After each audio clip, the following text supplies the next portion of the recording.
Hello, hello, hello. We are back, and oh my goodness, it is the last episode of season 2. Can you believe that, Danny? Season 2.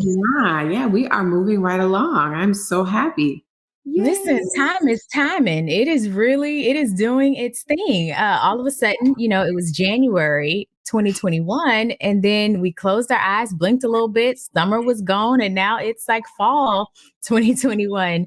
But one of the best things about this particular episode is it is with a woman who I truly admire. She doesn't know it yet, but she is one of my business besties and mentors in my head. Whenever she speaks, I am absolutely listening simply because she is brilliant. Serial entrepreneur, author, and founder and CEO of Resilia. And it's just the way she thinks, the level of kindness that she has from the first time I met her. She has consistently been such a kind, bright light, from breaking down on the side of the road on a bus with one of our mutual and equally as amazing friends, Kimberly Wilson.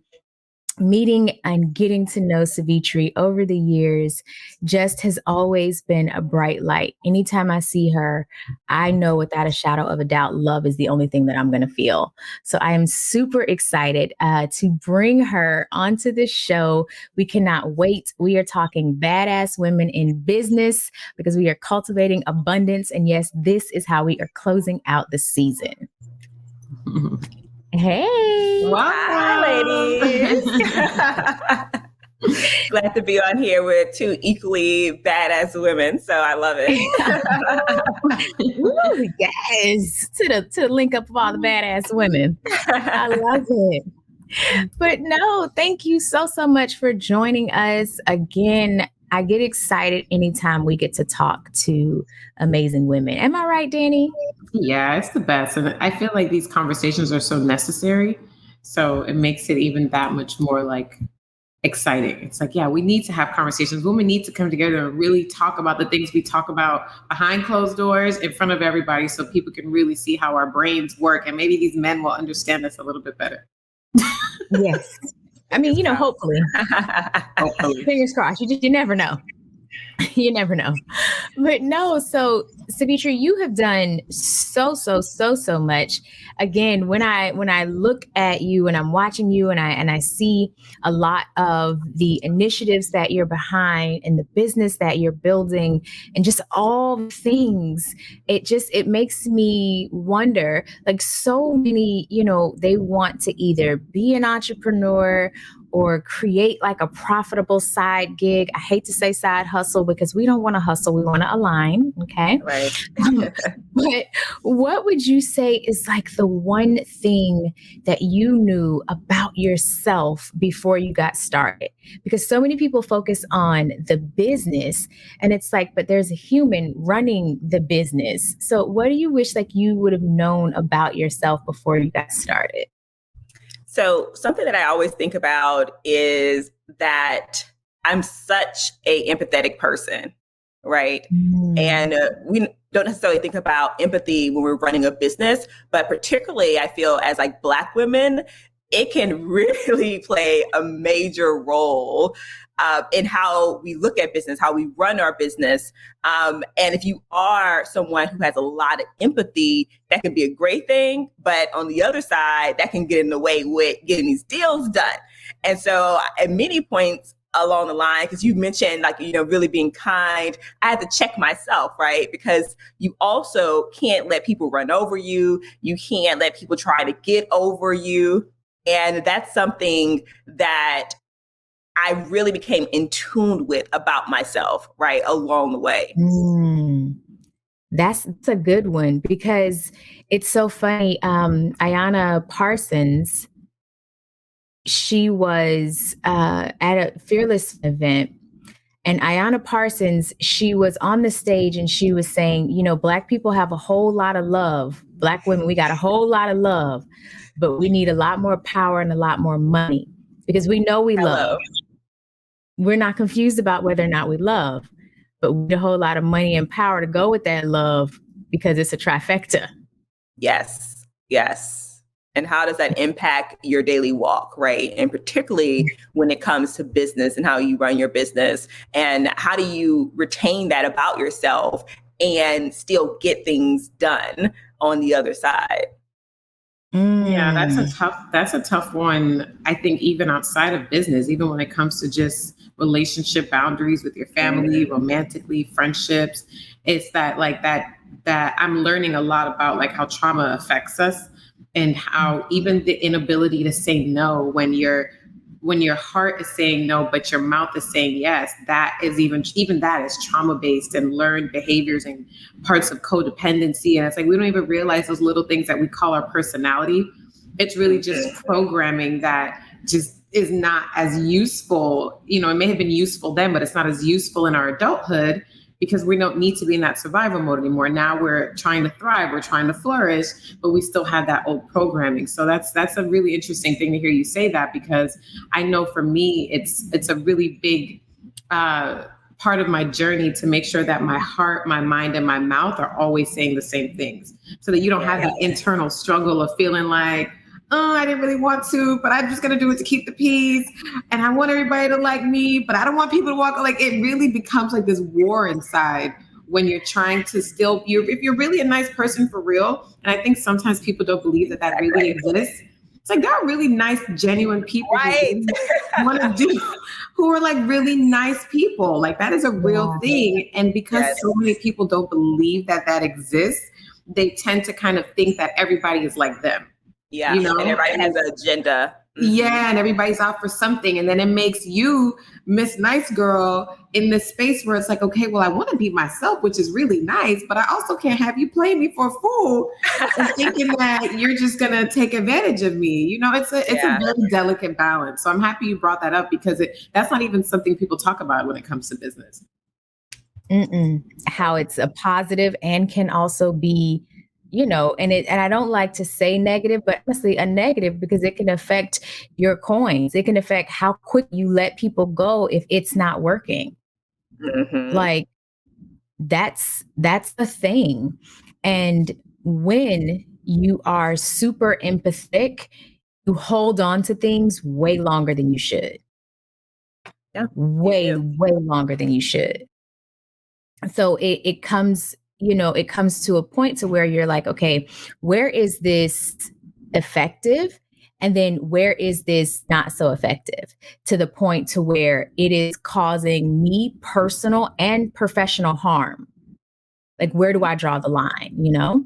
Because so you are part of an illustrious group. Like, I mean, y'all need to have like a parade, a get together, create a, you know, community, something, you know, when you do it, just, you know, invite me to be a fly on the wall, because I need to be in the building. But you're part of a group of the first like 100 Black women who've raised over $1 million in VC funds. Now, on the one hand, it's heartbreaking because it's less than 1% of Black women who get, you know, funded VC funds of over $1 million. Traditionally, Black businesses, and we just left, you know, August being Black Business Month, but traditionally Black businesses, they are funded or started up at about $36,000. Whereas, you know, businesses who are run and incorporated by white men, they usually get about 1.3 million in startup. Yeah, it's a whole lot of things you can do with a difference of 1.3 million versus 36,000. A whole lot. A whole lot. Like, it's just even the marketing, like the marketing dollars, it's different. So you've raised over $1 million in VC funds, which is super dope. And you did it your way. Like, that for me is the best part, because you did it your way. But many people feel as though like you can't be what you can't see.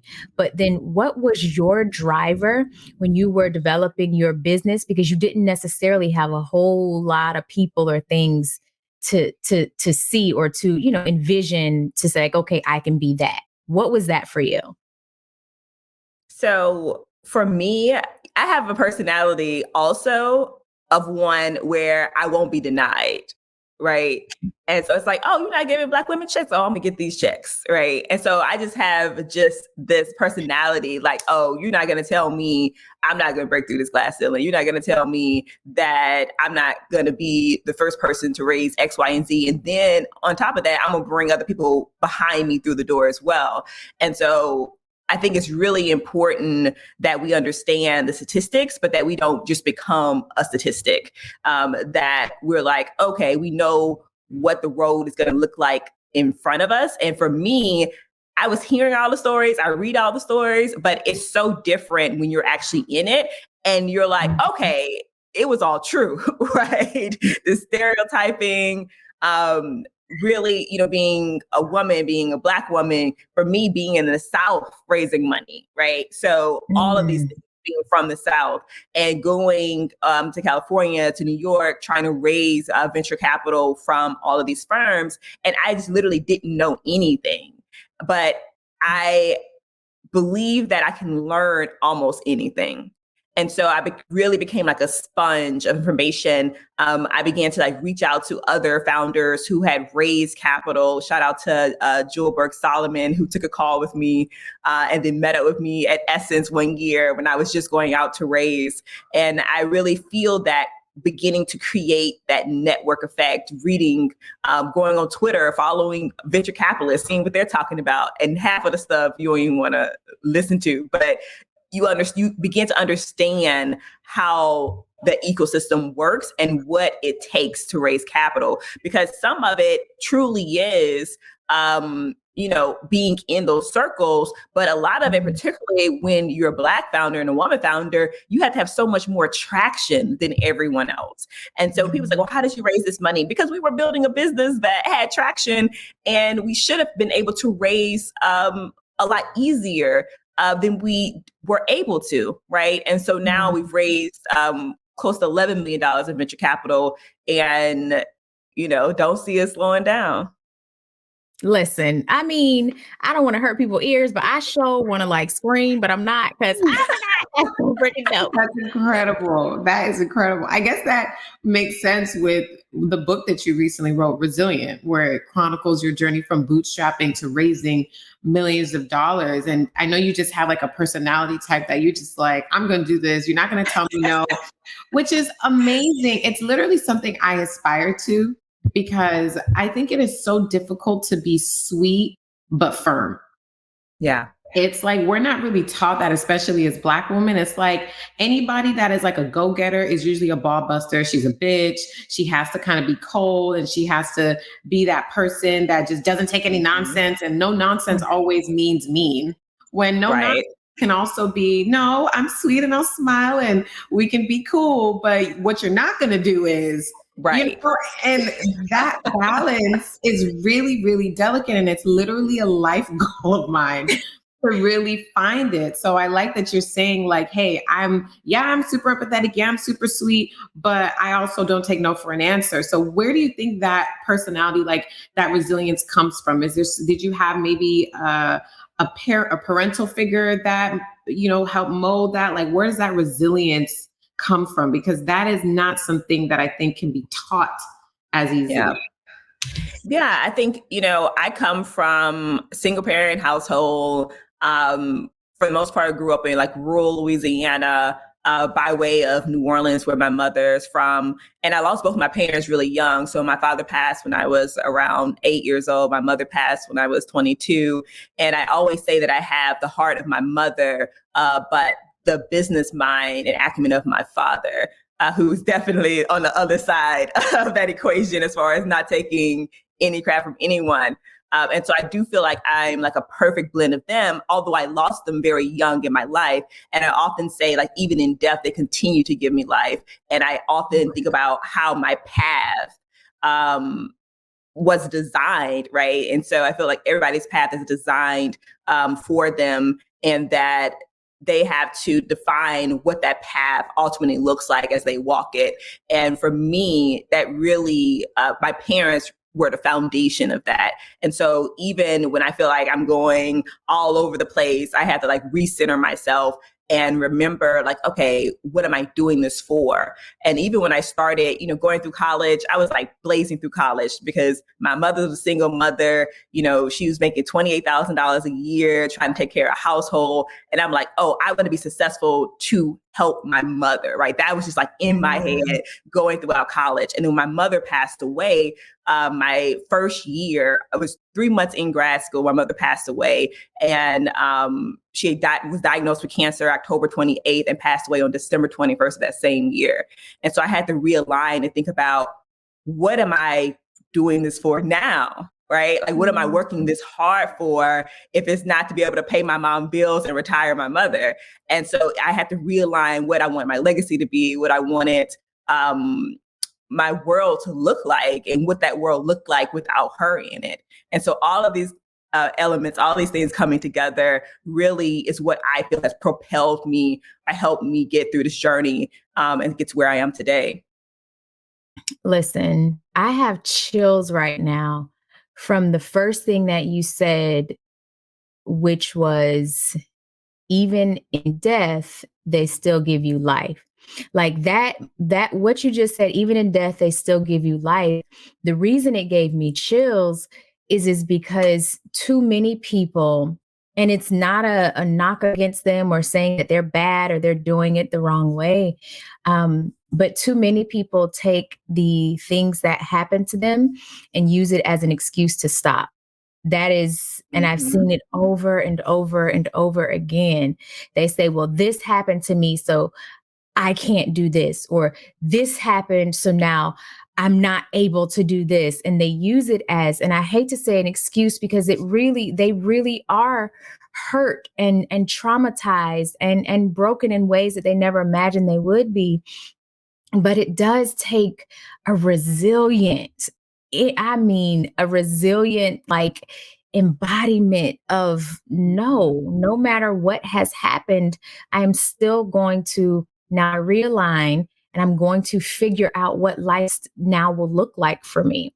And it's crazy, because when you're managing like so many elements of not only your business, but just like life in general, there are so many like internal changes, mental challenges, Yes. heartbreak, that occurs, especially with professional growth, because there are some lessons, that you learn when you're making 3 million that you just never had to deal with when you're making 10,000. Yeah, I just told my friend, more money, more problems, but you're 100% right. And I always think about something that my pastor has told me and many around him. It's like how you deal with disappointment, right? How you deal with grief and all these things that are happening to you. And we look at grief not just as death, like the death of my parents, but grief, we lost normalcy with the pandemic, right? The grief of not being around our community, right? And losing that, all these things that we're grieving oftentimes as we go throughout our life. How you deal with that is going to determine so much about your journey and where you go and how far you go and how you're able to ultimately deal with it. Listen, that right there. And I want to just dive a little bit deeper into that. So you said how you deal with it. How do you deal with it?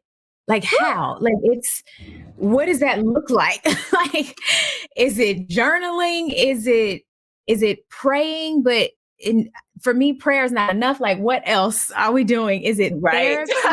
Because there's so much like internal struggle just with your own personal life, and then dealing with that. And then if you're doing anything in the business realm, you also have to deal with other people and personalities, and you somehow have to manage both. So yeah, that's a great question, Lee. Like, what's your strategy? Because I think that we sometimes just feel like it's not even necessary to do that as long as success is happening. Yeah. So 2 things, definitely therapy and also being introduced to meditation. But I tell you, therapy, like, to double down on therapy. And my therapist knows this. Like, I've called his assistant, like, hey, I need to get an emergency appointment. He already knows like what's about to happen. And I just like let it out. and I could be on the phone, like crying, whatever, like just letting it all out. And then afterwards, I'm like, cool, I just feel a lot better. Right. Because you don't often get to release, and particularly when you're trying to run a business and you got people, you can't release to them and all these other things that are going on around you. And so therapy is so important. But I also acknowledge that therapy, in many ways, is a privilege. And I say a privilege that we all should have, but that we all do not have opportunity to get. And so I always say that, and I acknowledge that is a privilege that some women do not have the luxury to be able to access. And so I always want to just acknowledge that for women who are saying, y'all women who always say self-care, practice self-care, go get a massage, go get this, go get that. Some women can't afford, right, to do that. And there's not a number of massages in this world that's going to make you feel better when you can't keep your lights on. And so that's something that I want to just acknowledge when I say that. I love that you just said that, because we don't realize just how far reaching the lack of privilege is. And we always think of privilege in like, oh yeah, they have privilege because they can walk outside and not get shot by the police. But it's even in the micro world, right? Where it's just like, no, like, yeah, oh, self-care, go do all these things. It's just like, but what if you can't afford to do those things? And that's why in previous podcasts, we're like, hey, find free shit to do too. Yes. A journal is like maybe $2. You know what I'm saying? A walk in the park is free. Meditation is free. So that is absolutely, because in this day and age of Instagram, we literally luxuriate everything. Healing is somehow glamorous now. And if you're really healing, it is the ugliest, most painful thing you can do in your entire life. And that's when I can always, it's horrible. It's excruciating. It really is. If you're really healing, there's going to be some really dark, ugly, unattractive moments. But on Instagram, healing just looks like drinking my mint leaf water and, doing yoga in like $200 workout clothes. You know what I'm saying? It's just like, and that's why I think sometimes for people who don't have as much privilege, healing it doesn't seem attainable. So that is such a great point, that it's so important to realize that, that feeling of feeling like, oh, I can take care of myself. You really have to find the ways that really work for you, and not what you think it's supposed to look like, because this is what Instagram influencer A, B, and C said. Yeah, absolutely. Absolutely great point. I love that you said that. So true. So true. And I love too, Danny, what you just said, in that you were saying that for those who may not be able to afford it because it is so glamorized now, that they don't feel that healing is attainable for them. That's a whole nother thing. And Savitri, you didn't start out just, money bags is a whole lot of money in this motherfucker. That's just not really where you started out. No. So for me, and I know this is so off topic, but I really think there is no discussion about being a badass woman in business without also talking about the shit that it takes to get there. Like the healing, the personal healing that you have to go through, and the mental challenges and battles that you absolutely have to face, feeling like Game of Thrones up in here, trying to figure it out with no blueprint. But when you don't have it, what does that look like? Like before you got there to where, yes, you can absolutely have emergency appointments, paying the best therapist is something that is absolutely possible. What can you implement? Like some actual, y'all know, like practicality. In the King James Version, we never really got along. I didn't understand it. It was too many parables. I like a little New International, something that is straight to the point. But what were some of those things that, let's say, folks we have who are listening to the podcast who they don't have access to therapy?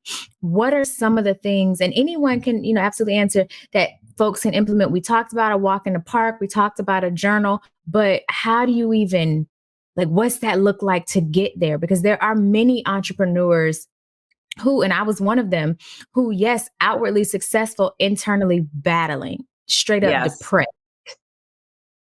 Yeah. So, putting yourself around people who bring you joy and putting yourself in a room of laughter, I think is also something that we don't do enough. And sometimes we want to drown in our sorrow, right? You know, you break up, you have a bad breakup and you're like, you playing all the Mary J. Blige, you just want to be down, like seriously, because you just want to you just really not only be there, but feel all the feelings, but you can't stay there. And I have been in places where I've like secluded myself and, focus on working, stressed out, all these things, anxiety, insomnia, can't sleep. And I would my friends like, oh, we're going out to a lounge and we're just going to have a drink or whatever. And I was like, man, I really needed this. And I didn't even want to come. Yeah. Things like that, just putting yourself around laughter. I used to go home and be around my family, right, on a Sunday, and then just cooking around the table and just joking and, just like simplicity. And so those are also things I think really are good for the soul. Absolutely. And I think COVID revealed how much we undervalued being together and togetherness and family and friendship.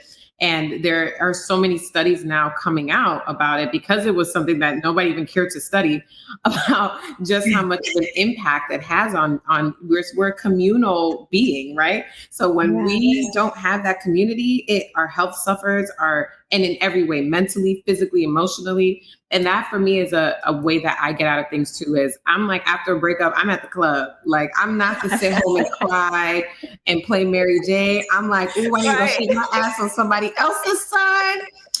And I'm gonna get over it. Like I cannot, I'm not a wallow in sorrow. Like, I give myself like 24 hours. Yes. And then after that, it's like, okay, I need to go out. And even Jay, in the episode that we had with him, Lee, where he was talking about you can't change anything if you don't change the environment. Mm-hmm. And you have to constantly be switching up your environment, and not just like, taking somebody out the hood and putting them in a palace. It's like, no, sometimes your environment in your home that day is just heavy because you're going through a lot, or because your partner is having a mood or whatever. Sometimes you just need to step out of where you're at so you can maybe get a better vantage point and have a better lens with what you're looking at. So I totally support, and I talk to my clients all the time about like, do you have any friends? Yeah. What kind of friends do you have? Because it's like you can tell a lot about somebody's friend circle based on how they're able to move through things. It's like, if you don't have that support system, it makes everything that much harder. It really does. So that community and being around people, again, can be free. And we all should. Yes. And that's why we had that other part. We didn't have a lot of podcast episodes. We had another podcast episode about talking about the importance of friendships and cultivating friendships outside of your race and outside of your gender and things like that. Yes. We all have something different to offer to each other. And there are people that may have been where you've been and know exactly how to move through that. And that's why you do need other people to help you on your journey. That's why we're all here together. Yeah. The universe is literally big enough for each of us to have our own planet. So we're all here together for a reason. Exactly. And two, tapping into really, really helpful, like YouTube like conversations and gurus. If you can't afford therapy, go to YouTube and type in, best methods to work through grief or to work through sadness. And then you have folks who are professional folks who have studied it, who literally talk you sometimes 30 minutes, sometimes an hour through what you can do, like practical steps that you can utilize to help you work through it. And for me, I used to be a give me 24 hours and I'm good type of woman. The more seasoned I become, I have come to realize I sometimes need a little bit longer than 24 hours. But what I do is I don't allow myself, because it comes in waves, right? Mm-hmm. So I don't allow that particular wave to keep me in bed or to keep me in a dark space for longer than 24 hours. Yeah. So it's still, Right. it's just multiple 24 hours because it Right. goes in waves. And For at sure. this point in my healing, at 21, my knees, I could bounce down and get back up real quick. But at 35, I got to stretch a little bit. It's so funny. I was in the bounce house last night with my daughter because I took her out. We're going through transition together. And so we both went out because I could tell she was going stir crazy. And I'm like, yo, Alicia, you've been working all week. You ain't took the baby outside the house. So I took her out. And I was jumping. I snuck, we're the same size. Y'all don't laugh at me. Me and my 11-year-old daughter are the same size. So they were letting her into the bounce house. And I was like, shoot, I'm not that much bigger than her. I'm gonna sneak in here too. Looking like one of the kids. And I was jumping up and down in the bounce house. And y'all, everything hurt. My knees hurt. My back hurt. I was like, what is this? What is happening? So I have come to realize and accept that as I become a little more seasoned, it may take me longer, but I'm still doing the work and not allowing myself to wallow because that doesn't help or work for anybody. It doesn't work for anybody. And we were talking too earlier about and you had said something real quick, Savitri, about dating and things. And it's like, listen, this one's for me. Yes, y'all can hear it, but this question is for me. As a badass woman in business, is it difficult for you to date? And we don't got to get into the nitty gritty of it, but is it difficult for you to date? What does that look like? Yeah. And I think that a lot of women who are in business will say that it's difficult to date. And maybe somebody has figured out the blueprint for that one for women who got a lot going on. I have not figured it out. But it is challenging because also there are elements of women who are in business where we get kind of this, alpha women, right? And so men say they want independent women, et cetera, until they meet one. And then, so all these things, it's until you meet one. Talk about that on another episode. Right? We talked about that too. Listen, you gotta be this tall to ride this ride. And it's cute across the street, but then when you get up to it, and you see that they require you have to be at your highest self to date an independent woman or an alpha woman, in my opinion. I agree. Or those insecurities that you may not even thought you had begin to show themselves. Right. Listen. And so, it's real. It's a whole ass mirror reflection because it's and there are men who are like, oh, well, the Bible says I'm supposed to lead. And it's like, but that makes no sense. If you can't count money well, why are you managing the money? It makes no sense. Micah Stampley. I definitely think, yes, there's some work to be done on the male end of that spectrum. But I also think that whenever women are businesswomen and they take on entrepreneurship, there tends to be, especially initially, a great your masculinity tends to be in the driver's seat. And what happens a lot of times in those situations is if you are trying to be with a heterosexual man, he typically does not want a woman who has extremely masculine energy. The masculine energy is very useful for the success and all the things that happen in the business. But a lot of times we don't know how to come out of the masculine, take the masculine part of ourselves out of the driver's seat and put our feminine selves in the driver's seat when we go home. And that's where I think that's why the difficulty comes in, is because one, we're not taught how to do that. We're just figuring this stuff out ourselves. We don't have a lot of blueprint. We don't have, our ancestors were doing very different things when in other communities, their ancestors were living a certain lifestyle. So they tend to have more of a handle on, I noticed that a lot of white entrepreneur and business women tend to be married as opposed to Black entrepreneur women that tend to not be married. And I just think there has to be something to be said about that, because I think that may have had a couple generations of women in business, where a lot of us are the first woman in business in our families. We're the first ones to graduate college. We're the first ones. I mean, these white women have been in college and graduating college since the 60s and 70s at a higher rate than we have, So I think some of those things tend to play a role. One, that cultural kind of difference can play a role. And I think for Black women specifically, we tend to put a lot more masculinity into the pot, and we don't really get to flourish in our femininity. And that also can be on the men too, where they don't create the safe space for us to flourish in the femininity. So I think we just have a lot of work to do between the sexes as far as creating the comfortable space so I can feel feminine and I can be vulnerable with you, but also respecting my drive and my masculine and the masculinity that I have that's helped propel me to where I'm at today. So I would agree with that. I would agree with that. Sometimes I have to check myself about being soft enough, right? Right. And you're right. I think that the cultural differences are important to note. I remember one of my mentors telling me, it was like, oh yeah, white women, their parents teach them to not leave college without a man because and they don't, they get married, they're college sweetheart. And because it drastically, how the opportunity to meet so many men, right, drastically decreases once you leave college.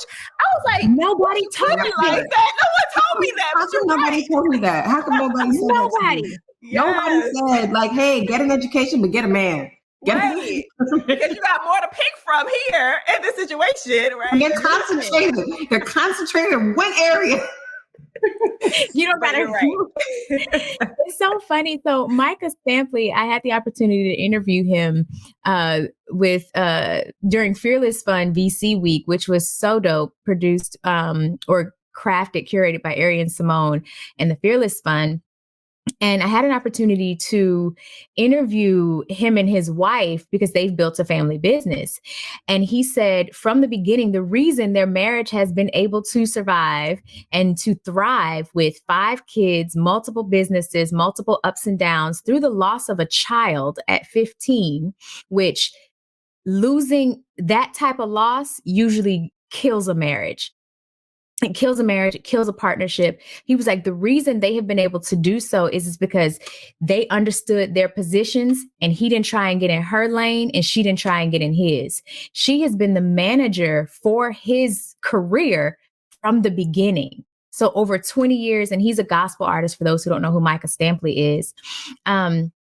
He's an award-winning gospel artist at that. But so because he allowed her to thrive, because she was the business head, she did the research. She was making the connection. She was doing all that. And he didn't try and like, I'm the man, I am man, hear me roar it.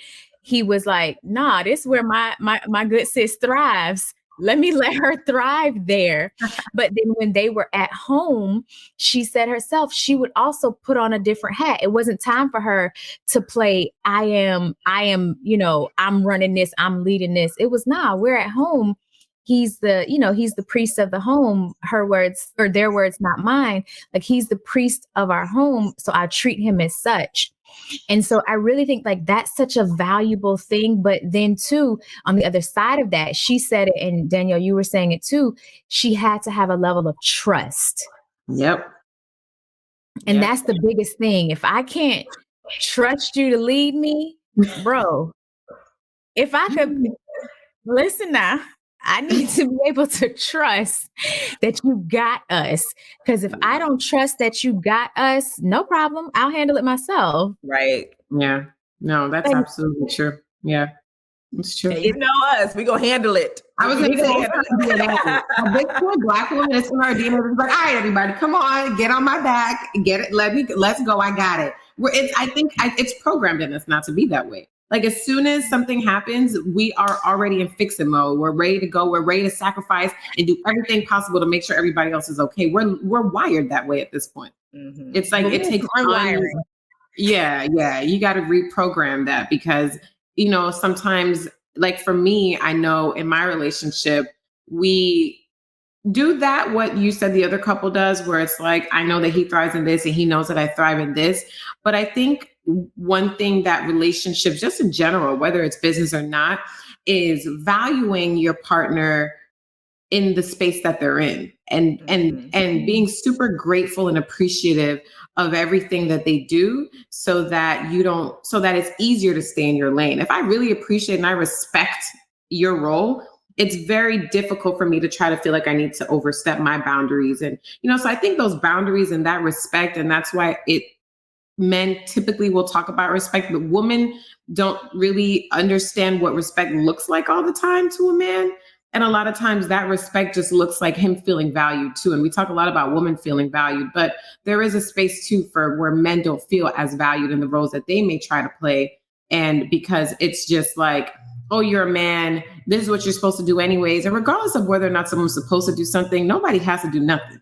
Like, all I got to do is stay black and die. Everything else is extra. So you know what I mean? So I feel like that value and that feeling valued and feeling seen and feeling heard in the relationships, I think also would help, especially in that business. If you have entrepreneurs and business people in a relationship together, it's important to always feel seen and heard by each other so that everybody feels valued. Mm-hmm. Absolutely. Absolutely. Taking some notes here, I'm a work in progress. I'm just letting y'all know. I'm a work in progress. Listen, everybody is a work in progress. When I say everybody, when I come out of this latest thing I'm going through, we're going to talk about it on the podcast, but it ain't ready yet. But everybody, trust me, is a work in progress. I'll text you about that piece. But speaking of relationships, because I truly do believe that all business is about relationships. I don't care what you're doing, how you're doing, all business for me is about relationships, how you manage them, how you handle them. But in every relationship, there's also some really interesting lessons, right? So what would you say are like some of your greatest like lessons that you've learned from the way in which you do business? Yes. Something that in business and in life, and this is my mother would say, is live to fight another day. Like, every battle isn't yours. And that's something, to the point that we were just talking about how we can just always want to fix it, always want to do this, always want to be on all the time. I had to, and I still do have to remind myself that sometimes you can only do what is in your wheelhouse and what is necessary for you to do. And I think that has allowed me to not spread myself so thin, to not feel like I have to take on every opportunity, but to just really focus and even have restraint, right, in that focus. And so when we think about like business and the opportunities that will come your way as you grow and as you build, what's meant for you and what do you feel, to use your word, aligned with? And so when I think about business and even my personal life, those are some of the elements and themes that I like to try to carry over, and things that have benefited me in business when I figured it out and learned that, every opportunity isn't for me. To even be able to like retire contracts, clients that no longer really fit where I was going and I was no longer aligned with. But feeling a sense like a loyalty and all these other things, right? Although the opportunity no longer served me the way it should have been, doing so. And so these are definitely just some things that I think about along my journey of how I have like changed and really became uncomfortable to get back comfortable. I love that, especially the whole being willing to release what no longer serves you and not just holding on to it just because, we've been doing this for a minute. So I'm going to just, That's your favorite thing in life, Alicia, to let go of the things that don't serve you. You got that down pat. You can move on from that part of your healing journey. You done learned that. You got it. You mastered it. I got to learn how to stay in the game. That's what my thing is now. That's the next part. I got to learn how to stay. I promise you, I will give you an A+ on. Does she know how to release things that doesn't serve her? Yes, she got. So that. You said you have to learn how to stay in the game. Is that what you? Yeah. So I don't know how. I'm quick to be like, all right. It's a terrible. That's important too. Mm-hmm. but it's not good because you can't just keep throwing things and people away because you feel it doesn't serve you in that moment. And yeah, I supreme at, okay, well, next. It's not good. It's not good. Yeah. I'm working on it, y'all. It's not good.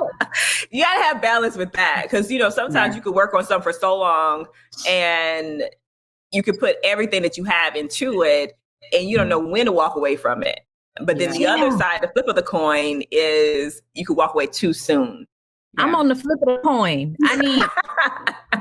I need to find where the balance is. It's really it's something I'm working on with my therapist because I'm a fight or flight. You know, I'm moving on. Well, I think that kind of brings me to this question where it's like when you're trying to find that balance, it's like, what are some of the things you feel like we should say yes to as we go on these journeys and we embark on growth and in business and personal life? Like, what are some of the things that you have said yes to? And maybe you find that it's maybe a pattern or something that tends to work for you that you feel like has helped you along the way. So I've definitely said yes to community, right? So giving back to my community, like even being here today with you both, right? Like this is the community, the spaces that we need to create for other women and to be a part of. And so I feel like every time I've said yes to community, it has never, you know, been in vain. And I feel that is something that say yes more, that people can say yes more to, and everything evolves and, you know, people are not in the same places that they are in the next 5 years, 10 years, but you still have these people around you and you still can help like grow and build with your community. And so, say yes to community. Yeah, I completely agree with that. I love that because we got into this, again, there's a lot of business models that we just have been taking from generation to generation. Of course, I agree that, especially when you're first starting out, you know, it's good to kind of maybe do things pro bono, do things for free to kind of get the experience. But then we feel like once we get to a certain place that nothing is worth our time if it's not shelling out all this money. And we forget value sometimes over the dollar amount. And you may be doing something for free, but there may be value in the exchange of your time. Your time is the most valuable thing that you have. Yes. So sometimes when you create that community and you say yes to something like a podcast and you get to share with someone, you don't know where that hour of your time can take you. You don't know who you're talking to sometimes. You don't know who they know that you might, you know, like there's just so much that we miss out on that. Oh, after a while, I ain't doing shit for free. Right. It's my time. My time is like, I don't roll out of bed for less than 10,000 a day or whatever I hear people say. Social media has messed the game up with that one. Like people don't realize they are missing out because social media has warped our minds to think that, you know, pay me my worth. Well, the market sets this value. Like your market or where you at technically sets the value for you. So don't miss out because you have allowed all this, you know, subconsciously have allowed all this in your head when that's not even the way the world works. Yeah, exactly. Your most successful people, your millionaires and billionaires, what do they do all those parties? And what do you think that stuff is for? On the golf course, the dinners, and what do you think that's just for shits and giggles and to like, no, this is how they continue to build their wealth. It's community. They tend to make sure that they continue to keep surrounding themselves. And there's like, oh, no new friends. You're going to be real broke with no new friends. Okay. Because you need to meet new people. You need to invite different energies. Of course, you need to be safe and guard yourself and, you know, make sure that you are being discerning of the new energies. But you do need to be open to meeting new people because people have different places they can take you. So you're wondering, oh, I feel so stuck. I feel so stuck. Well, yeah, you've been hanging out with Jim, Joe, and Harry for 25 years. Like maybe it's time to switch it up. Like, let's bring Bob in. Let's see if Bob can shake it up a little bit and maybe expose me to something different. So I definitely am all about the community as well and being open to just receiving different energies from people because we all have so much to offer. And as you go along, I'm sure you realize that even with the person that seems the most different from you, you tend to have a lot more in common than you have differences. Mm-hmm. Absolutely. Yes. And it's opportunity, right? I think opportunity, just creating like genuine relationships, but people remember people and they remember what you said. They remember what you did. They remember what you do. And when people see opportunities, they're like, oh, you know what? I have someone that can do that. Yeah, I don't do it, but I got someone who does that, and that's their actual expertise, right? Yeah. And we think about how the rich become wealthy. It's because their wealthy friends that they met along the way open opportunities for them to get into deals that they don't even have to call them. They're like, look, this opportunity is about to happen, and it's going to hit with or without you, but I want you in this deal because I want you to continue to climb to the next level too. And the key word that you said, the key word for me is genuine. Because they remember what you do, but the thing people remember most is how you make them feel. Yes. If you make them feel like, oh, this is just for the money, or I'm trying to get something out of you, your communication, 90% of communication is nonverbal, right? Yes. So if you are trying to get one over on people, they sometimes can't put their finger on why they don't want to fuck with you, but they're not going to fuck with you. Energy. That energy is real. It's real. Sometimes you're like, I don't know what it is about that one, but it's just not going to work. So genuine is the number one part of that. Is it has to be genuine and authentic, and it needs to really be you really trying to get to know and be interested in people for who they are and not what they can do. Yeah, I told you, Savitri, every time I see you in a room, I know I'm going to feel love. That is literally what you embody. In yes, dope ass businesswoman, all the things, but every single time I'm in a room with you, I know it's nothing but love. You and Danielle Leslie.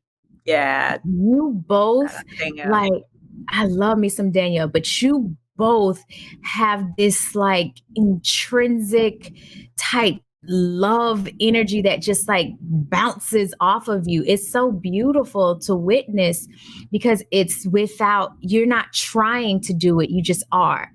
Like how light, when you cut it on, it's bright simply because it just is, or a diamond's value doesn't change because somebody can't afford it. It just is. Like that's the type of energy that you have. You just are love. Like you embody it. And I think it's so beautiful. Like anytime I get to be around you, because it's like, no matter how I'm feeling, I know that I'm gonna at least get some of that love energy that I get to just kind of soak up, because I don't even know how you do it. Like, but it's something that I haven't always experienced. But it's something that you got down packed. So don't lose that one. Don't ever lose that one. But there was something that I noticed, and you had said it earlier, how you always bring others with you, right? And I'm a firm believer, I say it all the time, it's only lonely at the top if you take no one with you. So like, how are you bringing others along? I know you were saying when you reached out to Jewel Burke-Solomon, and she is super dope, like super smart. So you learned from her. So now how are you bringing others along as you continue to rise? Like, what does that look like for you? Because you do a lot. So what does that look like for you? Yeah, I mean, I just think about when I first started my first company, right? And people would reach out to me via email, LinkedIn. And I'm thinking through their questions that they're asking. I'm like, how can I respond by giving them a resource, by giving them something tangible where they could go and immediately like take action on. So that's like first thing I think about when someone like reaches out to me. How can I be of like immediate value? To give them something, right? Particularly when I see people who are truly trying to figure it out, right? Some people are like, everybody gets those DM messages when it's like, all right, this person's probably sending this to everybody. But some people are really trying to figure it out, and they just need that help along the way. And I felt like that was me. Like I needed someone to open the door for me. I needed someone to say yes to me. I needed someone to sign off on a contract. And so I'm really mindful of paying it forward. And particularly, and again, with Black women and the Black community as well, we can't just go to the top of the ladder and be like, oh, when I make it, then I'm going to come back down for everybody else. Unfortunately, we're going to look down, no one's going to be there. So we truly have to lift as we climb. And I think about that, like, how do we lift as we climb? How do we do something here and there along the way? How do we ensure that we are bringing people along with us, whether that's mentorship, whether that's apprenticeship, whether that's, I have like 2 open internships right now. And I'm like, okay, we got to get someone from Southern. We got to get someone from Xavier. And so really being intentional about the work that you're doing as you become more and more successful, I think is really important. And for me, it's also about keeping my mother in mind and her legacy. And, I create like an endowment scholarship for students who come from where I come from, who look like I look, in her name. And so I've definitely been like really intentional about trying to help people along the way, and particularly people that came from where I came from, and look how I look. I love that. Ooh, I love that. And shoot, you didn't already. I had 2 more questions for you. You answered them both in this. I love it. No, it's phenomenal. It really is phenomenal. So I guess I would like to close it out on like, what do you believe? Because I'm a firm believer in, yes, you can know the stats, but don't embody those. It's kind of like you see it, but you don't internalize it. Like, you can see something and know something without internalizing it and making it your truth, right? Mm-hmm. And so what do you feel like when it comes to like, what are some of those biggest hurdles? Because at this point, 6 figures is cool, but what is 7, 8, and 9 figures? What does that look like for our businesses? What does it look like to have a whole host of Black billionaires? And it's not to cut out any other communities. It's just he who runs behind in a race will forever remain behind or run faster. So we are now in the point where we are now learning to run faster, because generational wealth, that's the only hope. That is it. That is all we are focused on. So 6 figures is cool, but what's these 7, 8, and 9 figure valuations look like? What does that look like? And so what do you believe like is maybe one or a couple of like the biggest hurdles for women in particular when it comes to building and then scaling our businesses?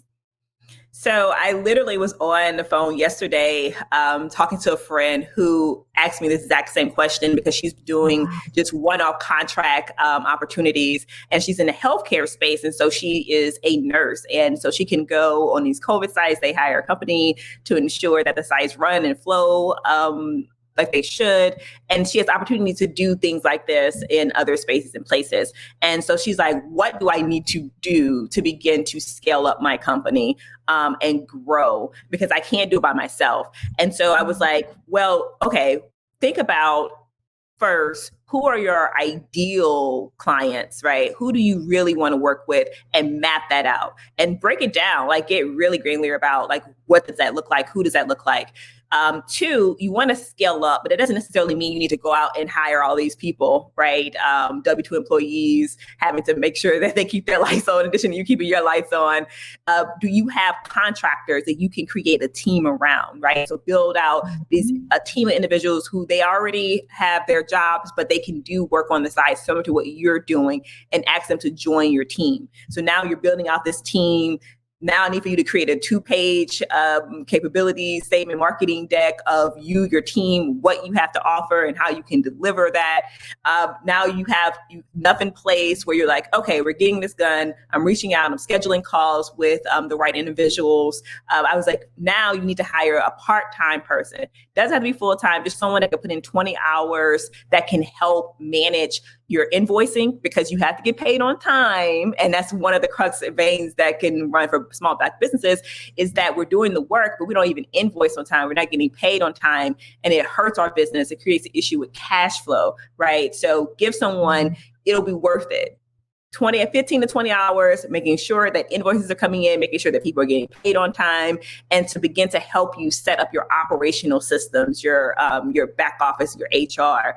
And so we were just talking about some of these things, that what it takes to go from 6 figures to the next level, and ensure that foundation is solid and tight. And particularly when it comes to billing and invoicing and getting money in and getting money out, you want to ensure that you set up right and that you have things in place, and it's not all falling back on you. And so that's just a piece of the conversation that and yesterday, as she seeks to take her business from 6 figures to now scaling up and working with more people. Listen, I hope y'all took notes. If not, just, rewind real quick. I even took a couple notes while you were speaking. I was like, wow, that's so good. And you want to know what all comes back down to? Community. Yes. That's really what everything just comes back to, community and having that network. You can't build a network without community. You can't find contractors unless you have a community of people you can go to and find out who knows who. And yeah, that it all comes back down to that, and just realizing just how much we really all need each other. We may not always want each other. We may not want to deal with people all the time, but it is essential to our business. And I wanted to kind of touch back on what you're talking about in the Black community, and kind of taking people with you. I think that with that, we tend to have this crabs in a barrel mentality still with that. And it's like, oh, I'm super successful. I just want to shit on everybody else, right? Let me show you my Gucci, my Louis, my Prada. I just want to get to the top so I can tell everybody to kiss my ass. It's pretty much the narrative, right? In music, you can hear it in hip hop music. You can hear it as like, I just want to get paid so I can tell everybody to fuck off. And it's like, well, I mean, isn't it your favorite philosopher rapper that's just like everybody? If everybody around you is not eating, are you really a millionaire? Are you really Are you really a boss? Are you really a boss? Yeah. You know? So I love that. That's where your mind is, because I think you know what I know we're wrapping up, but I believe that a lot of that comes from the fact that we tend to get held back a lot in some of our family dynamics. And I was watching, I don't know if it's a 13 documentary on Netflix or somewhere I saw it, where it was talking about like after most Black people graduate college, their potential for wealth can actually decrease, because now they typically have to reach back and help mom, help grandma, help whoever. Whereas white people tend to graduate college and their parents may have already have a house bought for them. They have a trust, they have savings, they have like a step up to go ahead and go out into the world and flourish. Where it's like, okay, well now I'm like, it's the same reason why these rappers are millionaires but are still dying in the hood. It's like, why were you there? Why were you back there? Why were you hanging out on the curb with your Lamborghini, like right there? Like, it's like this thing where we feel like, oh wow, I don't want to leave everybody behind because I don't want to feel like a sellout. So I would like you to kind of maybe elaborate a little bit on how can we as Black people with kind of sometimes very difficult dynamics where we are the only person doing well, and there may be this burden or this pressure to help people. How can we help people without drowning ourselves? Yeah, I think that a couple of things that I took from what you said, it made me think about one of my clients and from years ago, and he said his biggest accomplishment in business is that he helped make 27 millionaires from what he worked. And I was like, man, that's goals. Like for me, like if I can help 27 other people or more also gain wealth, right? Because of something that I built, like those are the type of things that I think are goals for me. And so I thought about that as far as like just helping put people on and helping let people do what they do well. And because they help you here and they help you make more money, they make more money too, right? But also we think about bringing people along with us. People have to want it. Right. And I think that's the biggest thing. I can't make you want it, right? I can't make you get up in the morning. I can't make you do the work. And so when I think about like who I even like go farther for, right? It's people that I know that were like me that just needed direction. They needed a little help and guidance.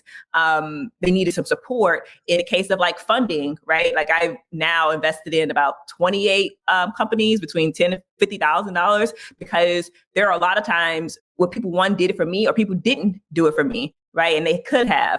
And so you have to want it. And I think that is something that I look for. Yeah. What I hear you saying.